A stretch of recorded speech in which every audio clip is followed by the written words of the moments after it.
everybody. Welcome to Coast to Coast. What's happening, gentlemen? I was looking down laughing because my wife poured me my coffee in a Grumpy Bear mug. So let's go. Hey, listen, happy Chinese New Year. Today is the Chinese New Year. Today is Fat Tuesday also, isn't it? It may. You know what's interesting that we talk about Chinese New Year. The last time when I was in the hospital and I had my stomach issue, right? Okay. Then the lady comes in and she's, we're talking about, me and the wife were talking about Chinese New Year and all the different animals for each year and things like that. And the lady goes, "Oh, you know about China?" I said, "Yeah." I said, "Well, what year were you born, ma'am?" And she's like, she said a year. I'm like, "Oh, that's the year of the monkey." Yeah, that didn't go over too well because she was African American, and I'm pretty sure she spit my IV, but that's okay. I mean, I'm the year of the rat, so I'm a rat. Yeah, I'm the year of the rat too, 1972. Exactly. You're the rat, baby. Don't even know, because I don't pay attention to any of that. Well, maybe you should. Well, Yeah. So that's why I'm wearing white today, because you're supposed to wear white if you're part of the year of the rat. It's supposed to bring good luck. So it's listen, I'm not Chinese, so it doesn't matter. But any little bit of luck I can get is worth it.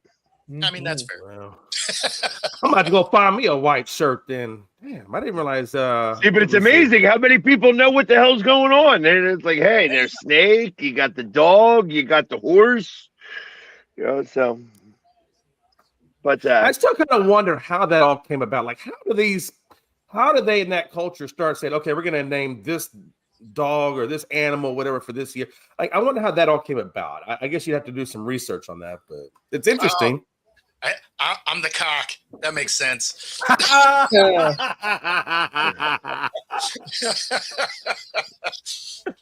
Oh, man. You are what your year says you are.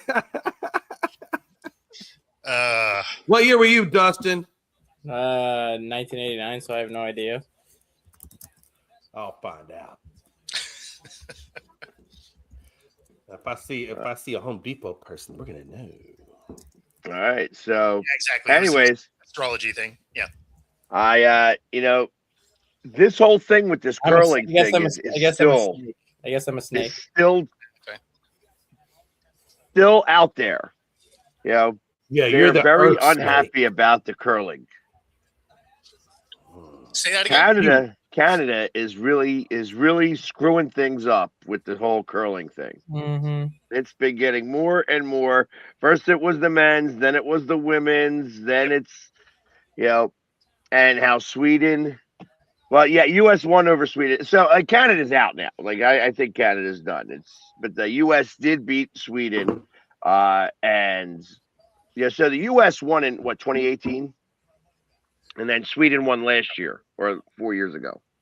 Mm-hmm. But they are still angry about this whole Canadian thing. Man. Both the men and the women. Well, I mean, it's obvious why, right? Because it's Canada, and you expected them to be like, sorry, and instead they're like, F off. I mean, speaking of the U.S. and winning over Sweden, too, you had the American women hockey team shut out Sweden to get to the gold medal game. They have yet to allow a goal in the Olympics and have now set an Olympic record for the longest shutout. No, they let up one goal. No, the women have shut them out. One goal.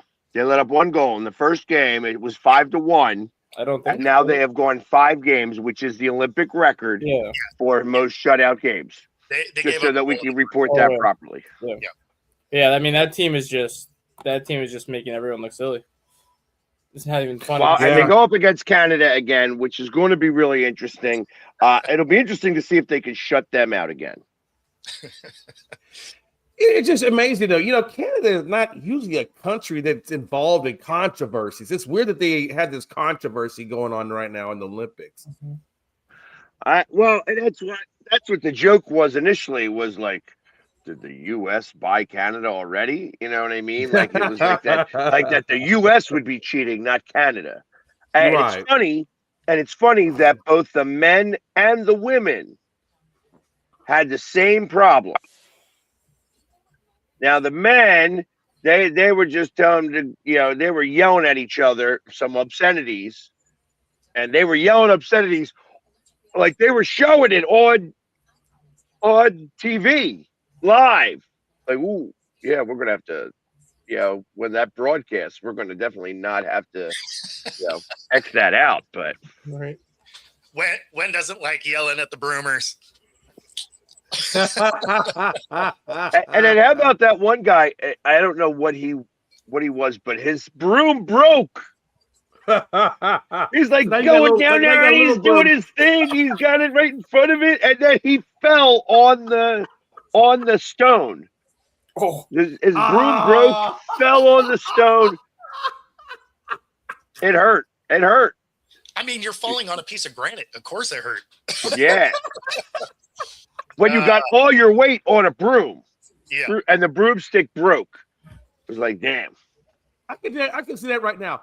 So when this is all over, they're going to go back to the Olympic headquarters in Canada, and they're going to say, okay, what was the lesson learned here? Number one, have better brooms. And number two, if you're going to fall, don't fall on the rock. Fall to the left, fall to the right, but don't fall on it.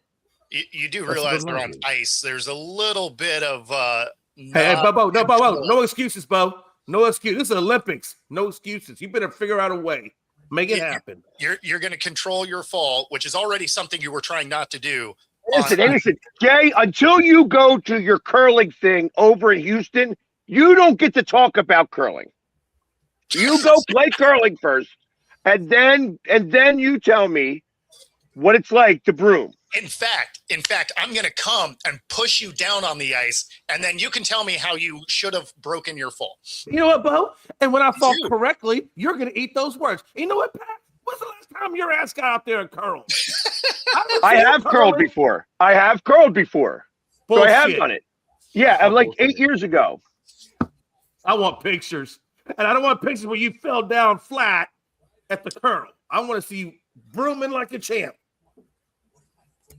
Do that again? that's why Jay watches porn right there. Yeah, you look like a master broomer. With the proper PPE, anybody could be a master broomer. Uh-huh. But you have to stretch. That's the part. You have No, to don't worry. stretch. Don't worry. We're saving that clip. It'll be in slow motion later.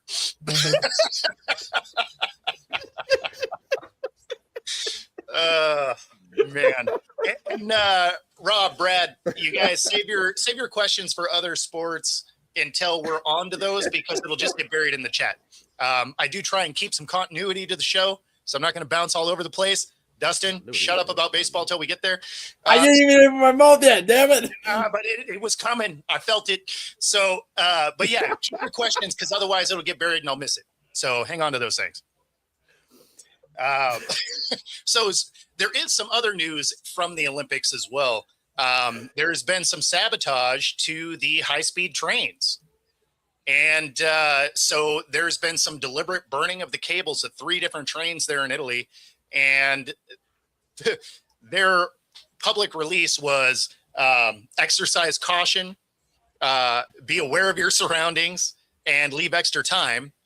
And then there was a side note, which was funny that this was a side note, that if the train does stop, get away from it. So, in my mind, I'm like, oh, cool. This is the 1800s. We got train robbers. Let's go. Yeah. Well, and there's also more controversy.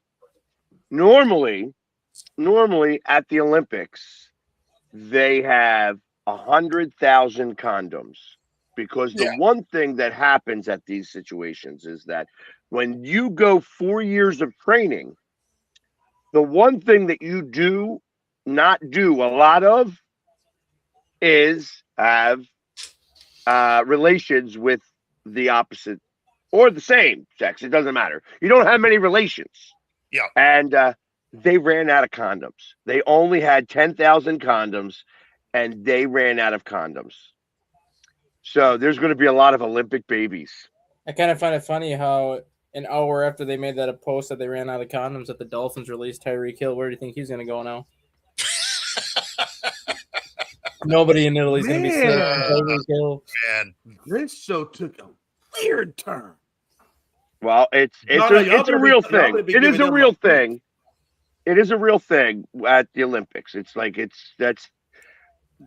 these athletes are very like sequestered. Yeah. Mhm. And that's, like they said, they do not get to release at all during their training.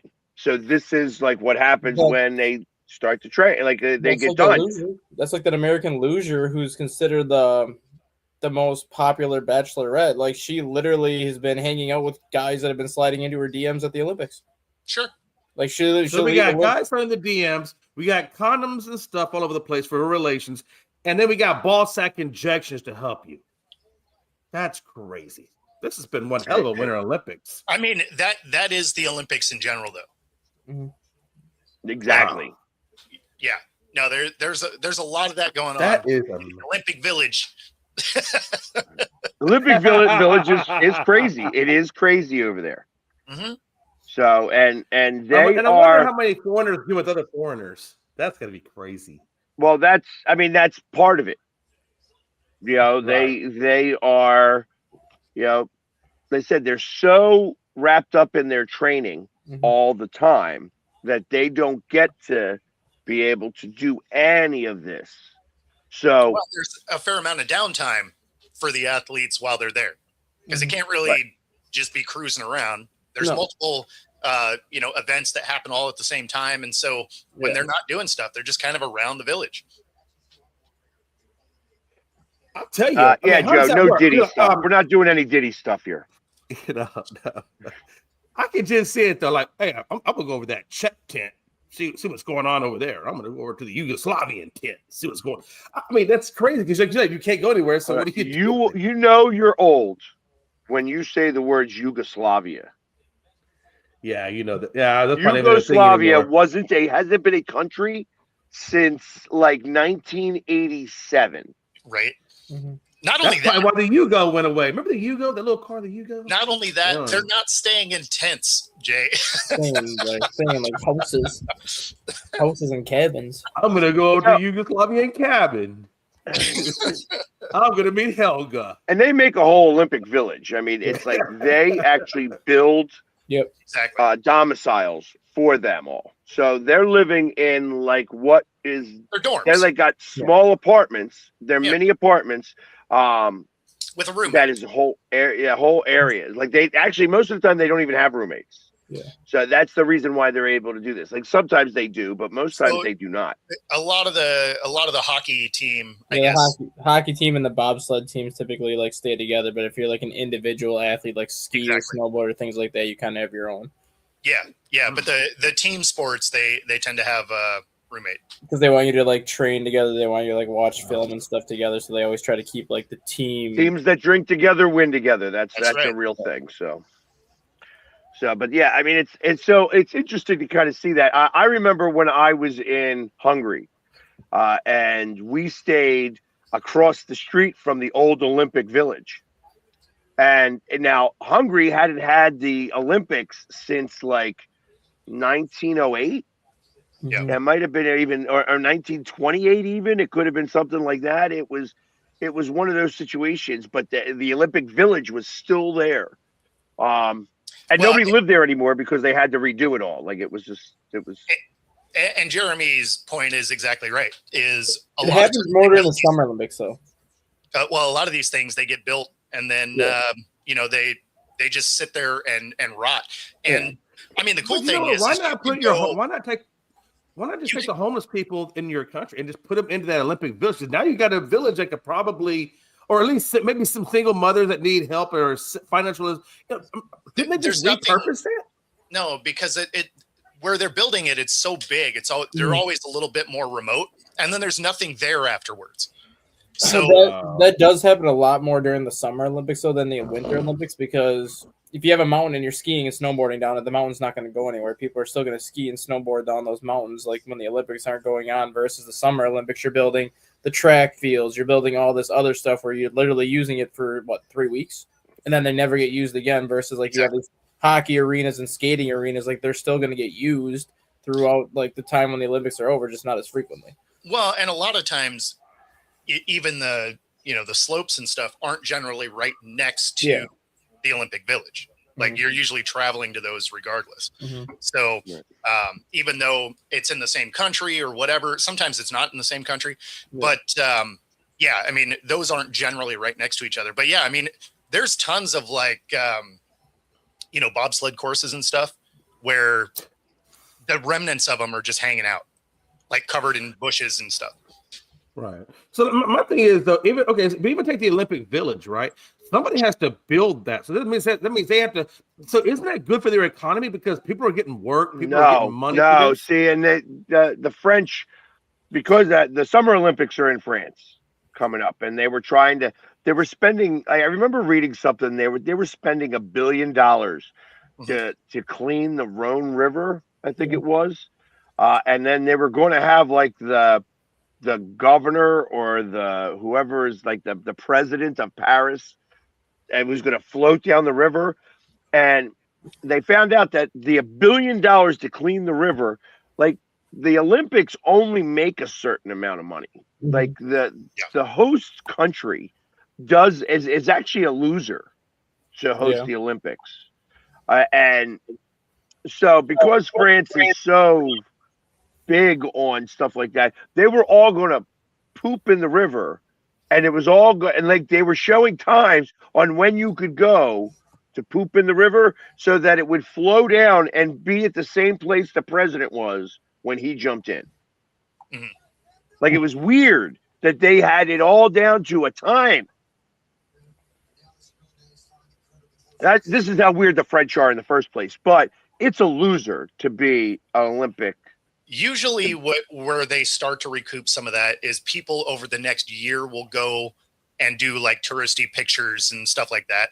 So they'll end up they don't make money, but they at least get closer to breaking even on the back end for the first couple of years after the fact. And then nobody cares anymore. So what is the benefit then to the country? How does it benefit the country then? If it's such a loser proposition, which I agree with you, I'm not disproving that. But what benefit is that? It increases tourism and money for about a month. That's no. The tourism lasts longer than that because people like when the Winter Olympics was in Whistler, people will still go to the Olympic Village today and take pictures and stuff like that.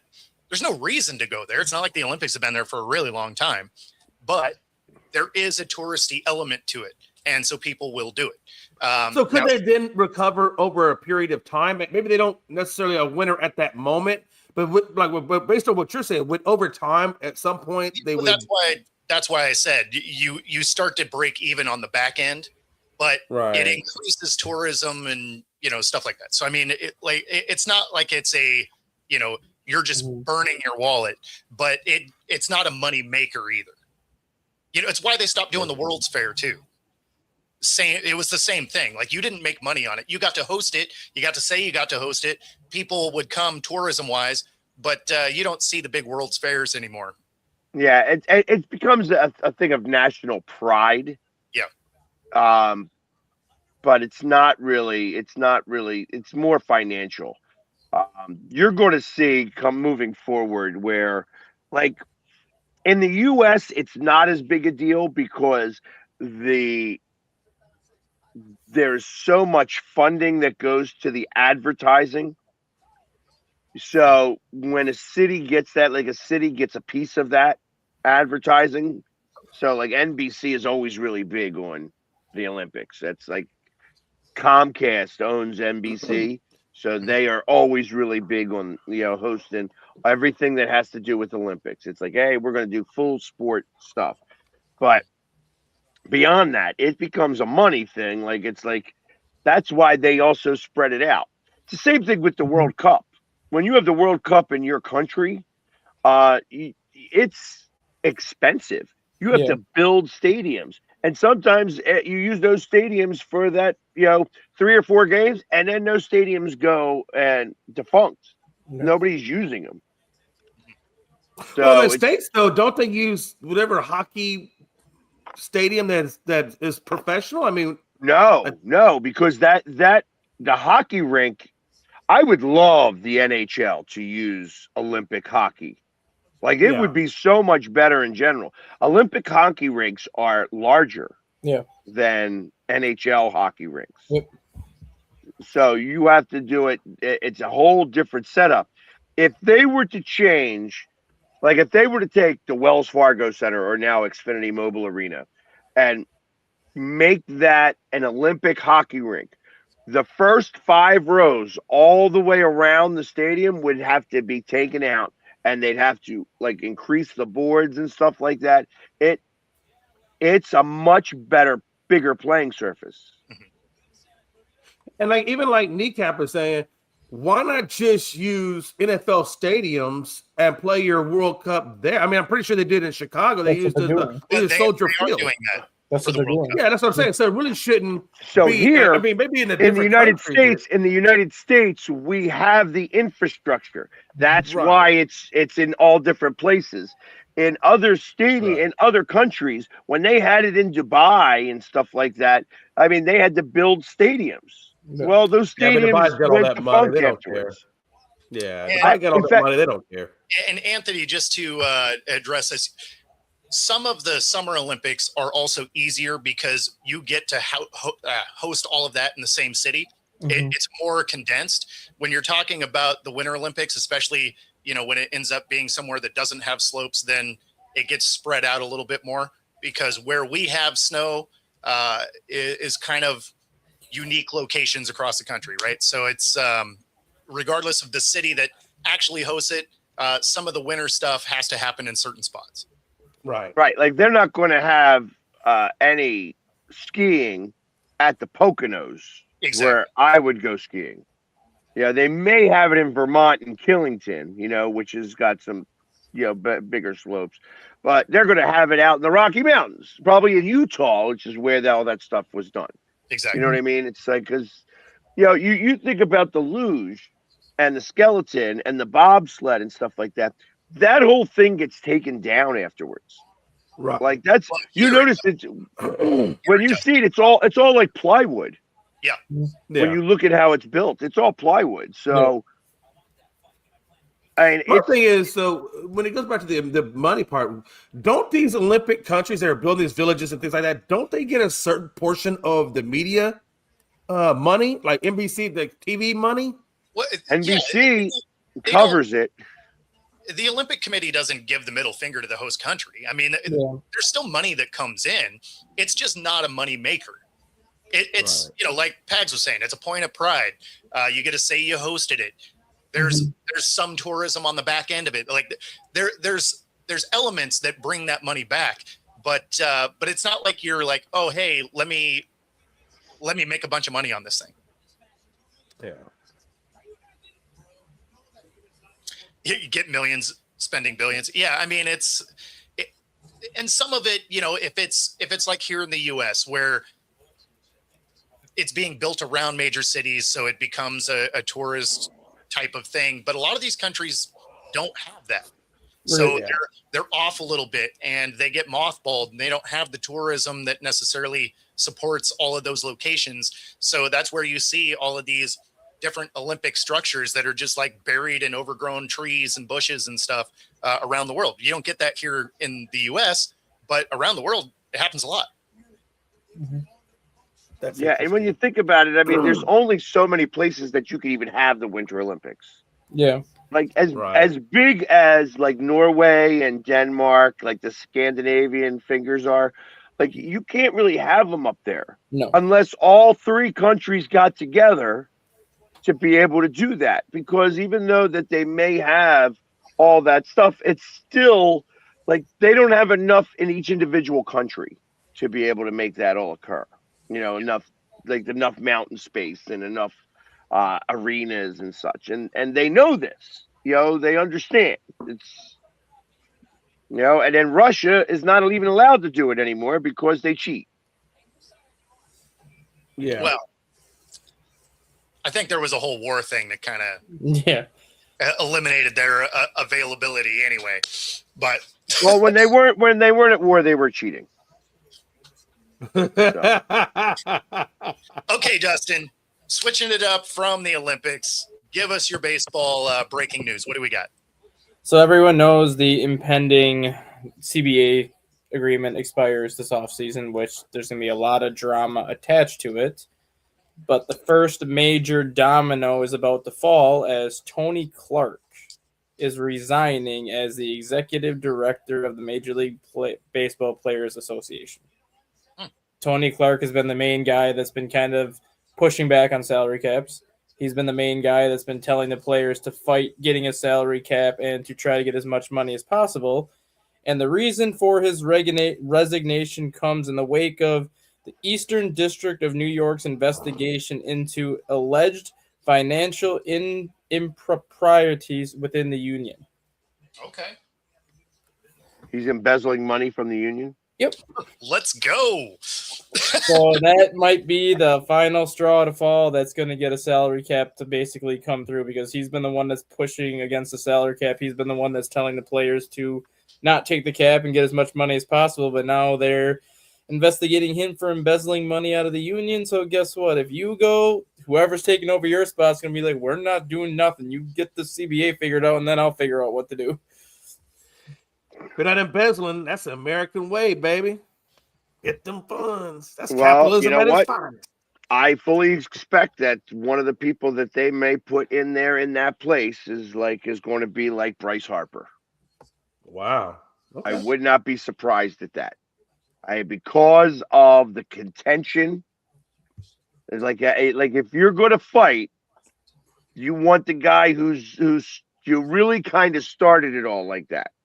I said, even though it was like, I didn't agree with how he did it, but yeah, I feel like it's only a matter of time. You're going to see him be the player's representative. Mm-hmm.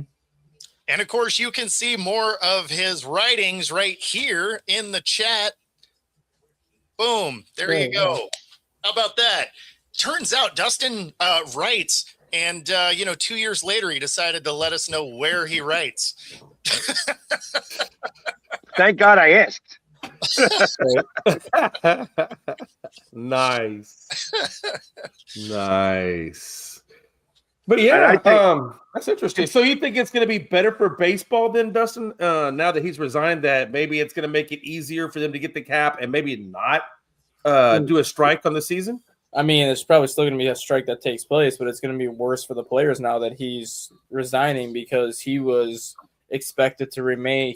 His contract wasn't done when the CBA was expiring. Like, he actually had, I think, another 2 or 3 years left on his current contract. So he would have been the one that was going to lead all the negotiations during the CBA process. He would have been the one that was going to be like, we're not getting a cap. We're just going to keep things the way it is and try to negotiate the best way possible. With him not being there, you have to wonder if the MLB Players Association is going to try to hire somebody now before everything starts, or if they're just going to kind of see what happens. Well, let me also ask this question, because I'm a little confused. I thought that the actual CBA expires in 28. Nope, expires this season.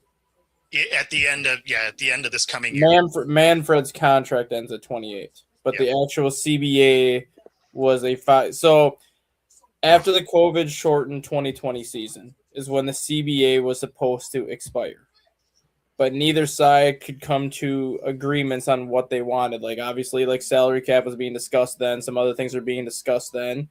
Nobody could come to an agreement on what they wanted back then.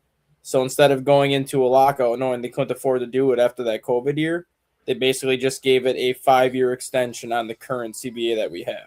So this is that 5th year of that 5-year extension that they gave out, and now that's set to expire, and there's not going to be another extension coming on this one. Like, that was kind of an extension saying we can't afford to go into a lockout after having this COVID year. Like, we'll just keep things the way it is for 5 years and not talk about it for the next 5 years, and then a week before we know what's going to happen, then we'll just have World War V happen. Wow. There you go.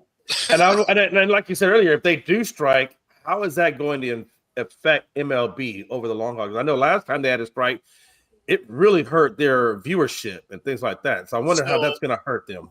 I mean, it's going to hurt them a lot, especially in a sport that's already losing viewership anyway. Yeah. So I mean, their ratings continue to slide. You add especially a prolonged strike, Mhm.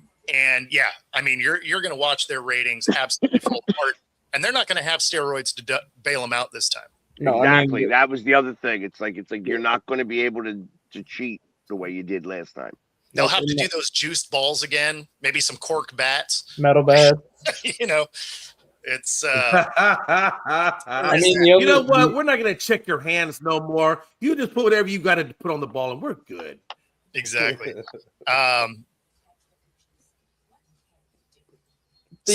They don't necessarily get paid more though. Like when you look at the international draft, all these guys are between 14 and 16 years old. So they're not going to be anywhere near the majors when you sign them. Yep. And you're typically signing these guys for 7 to 9 years minimum.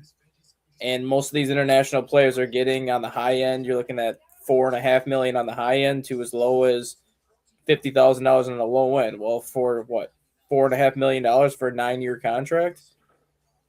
Basically $500,000 a year, which it's still good money. But you draft a guy at college, first round pick is getting a $6.8 million deal for 7 years. He's But basically in their economy though, that could be a big $4 million on, on a Venezuelan. That was just an example. On a Venezuelan economy, could be huge. Well, but no, because you're not playing baseball remote. You still have to live here while you're playing. Yeah. So No, I understand. No, but what I'm saying economy, is for the family back there, you would probably rent someplace here, and you would still give a lot of money back there. You know what I'm saying? Sure, but I mean, you still got to afford to do stuff here. So, yeah. I mean, yes, it's good money for a 14-year-old, obviously, but yeah. Well, I mean, if you're making $500,000 a year as a 14-year-old, he's not taking home $500,000. There's other like expenses he's gonna have. He's probably realistically taking home $280,000, which is still good money, but it's not the kind of money you think he's getting that kind of a sign. Because most of that international money you get in an international draft is a signing bonus, anyways. It's not like a straight payout like it would be on a contract. You get like a large sum up front, and then the rest of it is paid over your next 7 years. So there's a chance that some of these guys are only making $70,000 a year for the next 7 years after the signing bonus goes through. I mean, I'm looking forward to a salary cap in baseball. Mm-hmm. I want to see some of these bad teams actually do something, and not the ones that are just organizationally terrible. Like the A's, regardless of what they do, are going to suck. But some of these other teams that just historically aren't great, but not because they're not trying. They just can't seem to figure stuff out. I think it'll help raise that ship a little bit. But some of the teams that are just deliberately awful, I don't think the salary cap's not going to matter. And there are that's the problem I have. Like you're still going to have the Pirates. You're still going to have the Athletics. You're still going to have teams like that choose to not do what they're supposed to do. That they are only in it for the money. That's it. I mean, the added floor to it will help some of that. Yeah. Except what they're going to do to get around it is they're going to pay one person and then have the rest of the team be awful. The proposed goal that Rob Manfred wants to put forth is a $275 million cap and a $150 million floor, which means every team would have to get to that $150 million floor, which that's going to force the Pirates, the A's, and some of these teams to sign one or two big name players for at least $25-30 million a year. Because at $30 million a year, two players, that covers almost half of your floor.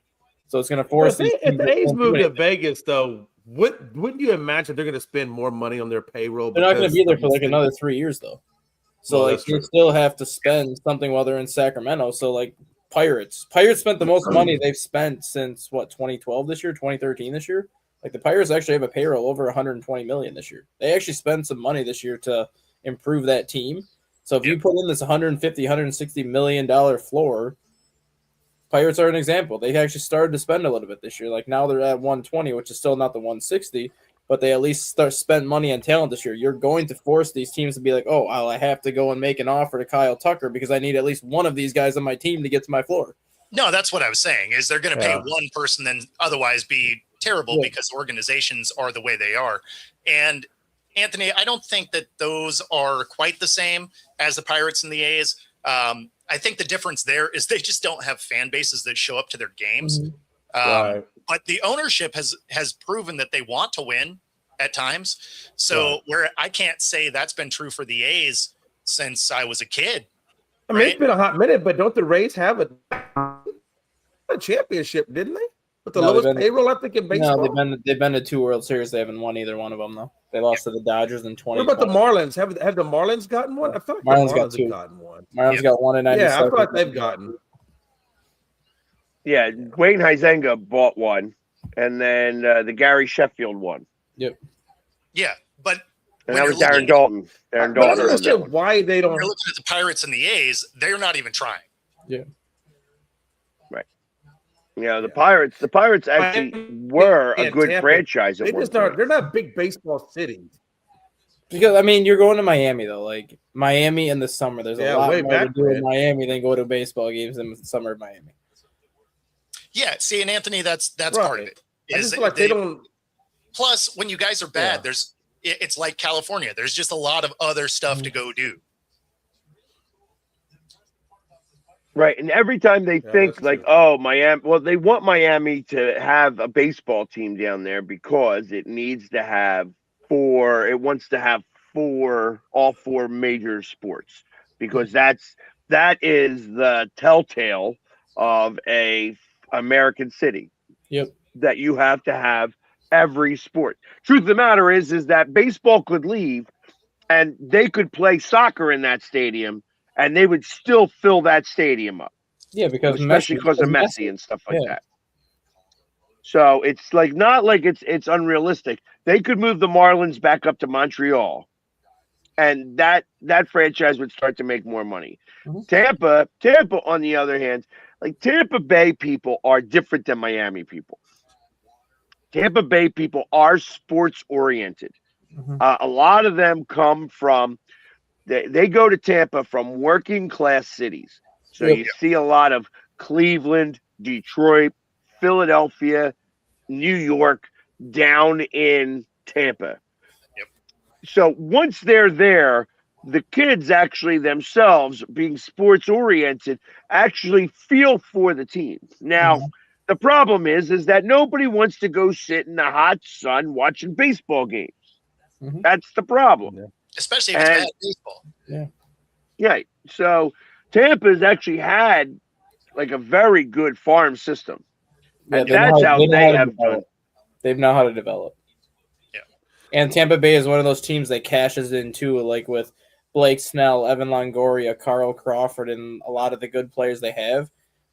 Like Junior Caminero is going to be the next one, kind of on that time frame. But they get a player, they develop him for like 4 or 5 years in the minors. They get him up basically until he gets a peak value, and then they trade him off before they have to pay him that big contract, basically to start everything over and retool the farm system and do the same thing. They've done it with pretty much every big name player they have, whether it be Glasnow, Snell, Longoria. Like you get him for 4 or 5 years, you get him at peak value, you trade him off, and then they sign the big contract somewhere else. It might set them back 1 or 2 years because they're rebuilding, but then within 2 years they're back in the playoffs again anyways, because all the players that they've been developing through the system come up at the same time, and then they're all under team control for 3 years, and you maximize those 3 years. Yeah. And Rob, to answer this, there's going to be grandfathered in The contracts. thing with the Dodgers, though, and the Mets and the Phillies and all these teams that are over that predicted $275 million cap, yes, they're going to be grandfathered in those contracts. But even if they're grandfathered in those contracts, they're not going to be able to sign any additional free agents. They will be able to keep Exactly. the contracts that are on their team, but Correct. any other additions they have to make are going to have to come through the minor leagues and minor league deals, because they're not going to be like, well, here's, the $295 million. I don't think that's how that's going to work. I think that they get grandfathered in, but also have to figure out. They're going to be given like a 3-year window to be able, or 2-year window to get within reason. Yeah. You can't come down. I mean, they've got like $450 million payroll in 2030. Yeah. Yeah, I think they might work it out in a way that they look at what the percentage of their total payout is right now, and then they kind of modify that to occupy that much of the cap. So you get to keep what your contract is, but say Ohtani is, 18% of your payroll, then they wipe out 18% and say, okay, you get to keep this contract because it is what it is, but he's going to occupy that much of your cap space. It's probably about the only way to really make that work. Grandfathered in, because otherwise, if you grandfathered it and you're like, well, but that's how it hits the cap, it's like, cool. Well, he's going out there by himself because I mean, the other thing that these players are going to have to consider now too is with any team like NBA, NHL, NFL, the salary cap goes up every year. So just because like the new CBA is going to be discussing a $275 million cap, it may only stay at that 275 for the first couple of years. But eventually that cap's going to start going up again, like the NBA, like the NFL, and it's based on obviously revenue that these teams are bringing in. So if you have a terrible team like the Pirates or the A's or the Marlins, and they're starting to bring in some revenue by being competitive, that cap's going to go up a little bit every year. I don't know about that because, like I said, the NFL has been going up and up and up, but it went down for 2 years. No, it did go down, yeah. But now that's why you're seeing the contracts you're seeing now in the NFL, though, because the cap is going up. Like Major League Baseball, as long as these teams that have been bad for so long, I'm not saying like they're going to be World Series champions, but like as long as the Pirates, the Marlins, and some of these bottom feeder teams add 1 or 2 superstars to at least maybe put a competitive product on the field. So instead of being a 66 and 96 team, you're now like a 75 and 87, like or a closer to a 500 team, and you're putting out a competitive product. You're going to start getting in more revenue. You're going to at least allow that cap to possibly go up. And then these players are going to start getting some bigger contracts again. Obviously not at the level we're seeing now, but bigger than what they'd be able to see right when that cap first comes back in. No, and Rob, that's where, we don't know exactly what the salary cap is going to look like. Is it going to look like the NFL's or is it going to look like the NBA's? So those questions there, we don't actually have answers to yet. And without Tony Clark being in the building, there's no negotiating for the players. You need to even be like, I want the luxury tax. I don't want the luxury tax. It's pretty much like you don't have a representative representing you. We have one representing the owners. So guess what? This is what we're going to do. Let's not pretend that there isn't somebody else that's going to step into that role. It's not like they're just going to go into negotiations. Somebody will, but I just don't know if they're going to want the headache of negotiating, knowing that Tony Clark has kind of been in this role now for over 10 years, and he's kind of already gone through the initial stages of the negotiations back in 2021. So he kind of had an idea. He's not unilaterally doing this. Like he has people around him. So there's going to be somebody else to step into that role that's familiar with the situation. It's not like they're like, hey, I know you've watched baseball on TV. Come negotiate for us. It's going to be someone that was in the room. Yeah. Like, let's not pretend. My question is, can you not manipulate? Can you not manipulate the cap though with signing bonuses? I know we talked about signing bonuses not being counted towards the cap. So, but could they not create that though? They could. So the thing is there's only so much you can do with that. When you're talking about football, yes, you can manipulate the cap a little bit to move money around, but the cap is the cap. When it comes to baseball, you can just write whatever check you want. And when it comes to basketball, you can still kind of do whatever. They do have a cap as far as your super max contracts and stuff like that. But if you're willing to pay the luxury tax, you can still kind of do whatever you want. In football, you can manipulate stuff to push money down the road and stuff like that, but then you destroy your team moving forward. So you watch that happen with the Saints. They went all in. Actually, the Cowboys are the perfect example of that. That they brought back Zeke and they had to give him another contract, and they paid him more on his previous contract than they were on his regular contract. Yeah. You know what I mean? Like there's definitely lots of examples. And the thing was with the salary cap, when the NFL incorporated that, it took 5 years for it to start to level and it to start to actually be utilized the way that everybody thought it was. And then you started to have capologists. Yep. You know what I mean? That's what it's going to take. Like you're going to have to start to figure out like capology. And that's going to take some time because it's not going to be a mirror image of what's happening in the NFL. It's going to be something completely different. Yeah. Well, and that's why I say, like, is it going to be closer to what the NFL does, or is it going to be closer to basketball? Because obviously greatly changes what you can do as a team, right? Because if you don't care about overpaying and paying luxury tax and all that, then you're hoping if there is a cap that it's more like basketball, where it's a fungible number. Whereas when it comes to, football, you can try and push your chips all in to go win a ring like the Rams, and it's cool if it works, and then you could be setting yourself back. Now, they drafted well to help stuff out, but then you do the exact same thing with the Saints. It didn't work. You set your franchise back a decade, and you still didn't get a ring out of it. Right. Right. And that's where you start to have that. I mean, that's why the Dodgers did exactly what the Dodgers did right now. They're like, hey, we're pushing all in before all this comes because we see this. Truth of the matter is that the moment that they have this, that they do this, that they are going to wind up in about 6 years having to declare bankruptcy. They're going to have to, because they're not going to be able to subsidize themselves, because they're not going to be able to get rid of some of these contracts that they're overpaying for right now. So you win the rings now, and you get everything the way you want them to, and then in 4 years you wind up having nobody come to the ballpark. You're overpaying everybody. You have all these deferred payments starting to come in, and you declare bankruptcy. And then MLB is going to have to come in and bail them out because they're the Dodgers. You can't have the Dodgers not be in baseball. Right. And I mean, I think that's where the signing bonus. I think that's where the signing bonus comes into play. Like you're deferring the money, which is essentially, in a way, a signing bonus, because you're paying these players out over time a portion of their contract. Well, no, because signing bonuses are generally designed to move money around to bring it into a current year, right? So say you had some back end that you're trying to alleviate, you move some of that around to this year's signing bonus because you had some room on your cap to manipulate. So the signing bonus you can kind of move around through years. That's how you can get around some of that. But and maybe baseball does some of that. I mean, I wish there was something we could see on the proposed ones. They've been very tight-lipped about it, which is too bad, because it would be interesting to see what kind of nonsense is in there. But I mean, I think it's ultimately it's going to be an absolute mess, and it's just going to fall apart. Everything is going to fall apart for baseball, and it's going to make things really good for the minor league teams. Well, the other thing too is kind of what you brought up a couple weeks ago.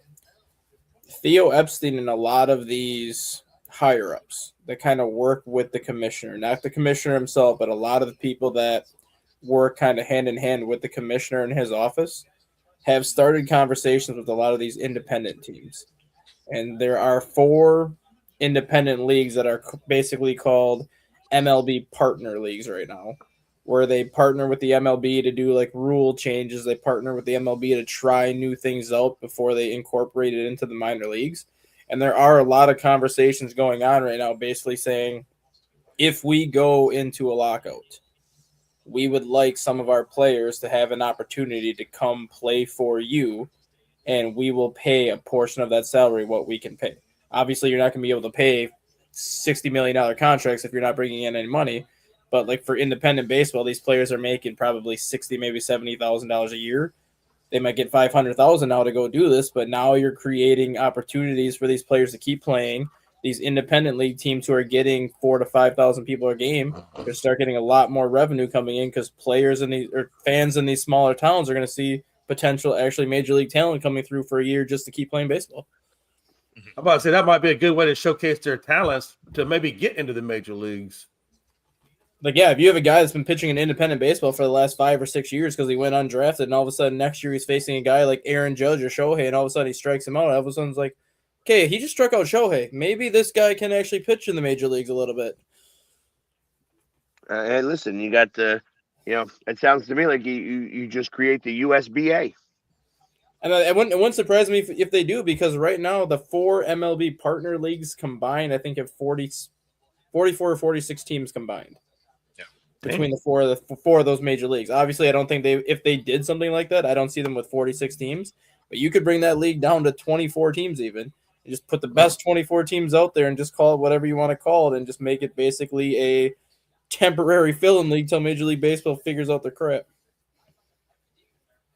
Well, or you could kind of do it very similar to like, hey, it's just like we're gonna have the A League, the B League, the C League, and just do it like soccer does. Yeah. You know, and then have like Yeah. a Champions League. Yeah, so that would make Yeah. the Pirates and the A's relegated to whatever the worst league is. Right. But if they happen to win that league, they get thrown into the Champions League, which is a smaller section of like it would stop baseball from having 162 games and waiting to the very end to see who's going to make the playoffs and stuff like that. Like there would be ways of doing this. You could do this, and then you could relegate up or down depending on where you're at, so that you could have, you know, I guess if you did it right, you could have like the Dodgers be in the C division if they stunk for the first couple of years, and then crush it in the C division. But that doesn't really happen because you'd have to like it also have a financial thing attached to it. Mm-hmm. So And then you take all I mean, the there's leverage ways away around from the this. MLB players. Yeah. You can certainly bet against them actually crushing it ever. Right here, using the QR code on the screen, bet us up to 125% of your first 3 deposits, 10% bet guarantee. In case they somehow do, go ahead and bet alongside us right here. Yeah, there's no chance Yes, they're killing it ever.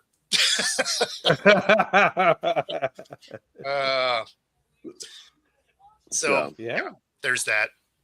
Let's see. We got I got to mention this really quickly. go for Did you see how many people were at the All-Star weekend? Have you seen some of the videos that have come out where they put like lights in all of the seats to make it look like people were there? But there was No. like for the juniors game or whatever the hell they call it, the Rising Stars game. oh yeah. They had like 2,000 people there, Mm-hmm. and they made it look like there was so many other people there with that. Like, and because it was at the same time as the Olympics, they had it at weird times, so people didn't even know what was going on. It was like it was all very odd that they raised the prices of this All-Star weekend because they thought everybody wants to show up to see all of this stuff, and it was just Well, they so oddly enough, they as we've talked about in just about every version of an All-Star game, effort is an issue, and so they asked KD about it. Legitimately, the only Europeans and the world team, they won't compete. Because when you look at Luka Doncic and Nikola Jokic now, let's go back and look at what they do in the All-Star game. Is that competition? So we haven't questioned what they've been doing, but we're going to question old heads and the Americans. But these two dudes out there, Luka and Jokic, they don't care about the game at all. These dudes be laying on the floor, they shoot from half court, but you got to worry about the old heads playing hard. I can read between the lines, bro. like the funny thing is, like everyone used to joke about Major League Baseball screwing up the All-Star game where the winning, like the AL winning or the NL winning would determine who gets home field in the World Series, which was stupid, but whatever. But now when you look at all the All-Star games now, baseball is the only one that has it right. Because people actually take the Major League Baseball game, All-Star game serious, yet it actually play like it's a meaningful game versus everything else. It's not even a meaningful game anymore. Pro Bowl's gone. I like what hockey switched into. Yeah, hockey Right. switched into it now, but before, like they made that switch, like the NHL All-Star game was dying, the Pro Bowl is dead, and the NBA just has no idea what the hell they want to do, so they're just pulling straws out of a hat and trying new things right now. And then you have Major League Baseball, since they've gone away from the winner gets home field advantage and gone back to the old format. It's the only All-Star game that actually works, and it's the only All-Star game that people actually watch. Well, it's because you can't not play defense in baseball. Yeah, but it's So- it's still the only one that people like watch and actually care about though too. Like people will show up to that game, people will watch the game on TV. Only if there's a well season. because Because the home run derby actually works. Yeah, it does. Yes. It's awesome. Let me ask you this: You know- because NBA attendance, like you said, is so low at the All-Star games and things like that. How does that affect Adam Silver's job? Like, what is the ramifications on him to get this figured out or get attendance back up at these things? Adam Silver has been screwing this up since he got in. Right. You know, and I mean, we did see something about how he's now trying to get rid of the draft in total and just having everybody who want to come out, go ahead and come out, and you become a free agent. Yeah, I mean, So ridiculous. What was the point of putting in That the is one, ridiculous. What was the point of putting in the one and done thing, anyways? Because now, if he's on the verge of just getting rid of that too, it's just like I think he's gotten to the point where it's like some of these college kids are too good to go to school. Like, obviously, none of them have been at the level LeBron James was when he came out, but like there are like Cooper Flagg. Cooper Flagg was good enough to be the #1 pick had he not gone to college. Like some of these kids, like they're like go to the draft, they're going to be a top 5 pick. So why waste putting them in college? Why risk getting them hurt their freshman year in college to potentially kill their draft stock when you can just hit them in the draft right away and they go as is? It creates more parity, I think, back in college basketball because I honestly miss the way college basketball used to be where teams that were winning the national championship had a bunch of juniors and seniors on their roster. And not a bunch of freshmen where the next year all 4 of those freshmen are gone and you got to bring in a new class. Like even Duke, for example, when they had Mike Krzyzewski back in the day, he was winning championships with 4-year players. And then he made the adjustment to go to like the one and done guys to win his last national championship. But the first 4 titles he won were all with junior and senior classes that he just developed. Yeah, well, the problem is it kind of got away from doing that. You're starting to see that start to come back now with NIL deals, though. Yeah. And Guys are transfer like, portal. hey, let me, I'm going to be a later round guy. Let me make a few $1 million here in college. And transfer portal helps that too, where it's like, hey, do I want to be a freshman on this all freshman all-star team and maybe not play? Or do I want to sit for my freshman year here and maybe win a ring here and then transfer to another program, make money, and start and win possibly another ring? Yeah. You know, that's what, because I know Kevin Sampson, the coach for the Cougars, he came out and said, hey, we're paying these guys what we think they're worth, but the problem is the school is broke. Like the University of Houston is poor in the sense of NIL. Well, I mean, I thought that was interesting. Some of that is going to be a problem, so that's where you have to develop guys. And let me tell you, Right. the University of Houston could have a lot of money if they had somebody out there who was actually going after some of the oil money, because the University of Houston is one of the only places that has the ability to go have classes to learn that device to go look for oil. So tell me that those guys ain't making a lot of money, because I know oil runs the world. And so they got lots of people that have lots of money. They just don't know how to get it. Yeah. And you're not wrong. You're not wrong. I agree with it. Like Cooper Flagg was the prime example last year. He was expected to get $10 million in NIL money, which Duke said they could not afford to give him $10 million. So what ended up happening? Duke paid Cooper Flagg $4 million, and New Balance paid him $6 million. So he still got his $10 million in NIL money, but 60% of it came from a secondary source as opposed to the university. So these universities a lot of these universities are correct when they say they don't have the money to give these players, but these players can still get the sponsors or whatever to cover the difference. Well, that's the thing is NIL has nothing to do with endorsement deals. Now the school can go out and be like, hey, we can help you get these endorsement deals because we don't have the NIL.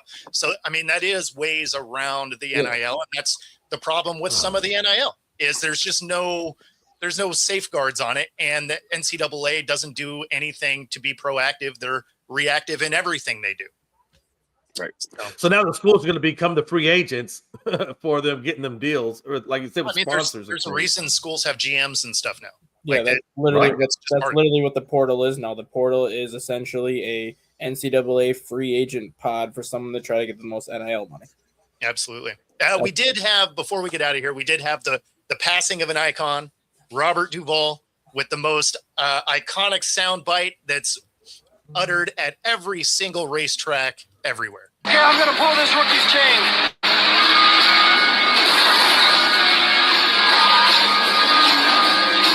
Oh, you're wandering all over the track. Yeah, well, the son of a bitch just slammed into me. No, he didn't slam you. He didn't bump you. He didn't nudge you. He rubbed you. And rubbing, son, is racing. Every Robin racetrack I've ever stepped onto, racing. Tell that to the people at Daytona 500 on Sunday, where the rubbing on the last lap got a little crazy down that front and stretch. there was 3 different wrecks on that final lap. Holy moly! Robert Duvall got to see one last crazy Daytona 500 before passing away. That being said, that does get us to the top of the hour. Thanks for tuning in. Be sure to like and subscribe. Helps us bring our content to you. Otherwise, we'll see y'all tomorrow. Enjoy the rest of your Tuesday. Take it easy, everybody. Peace.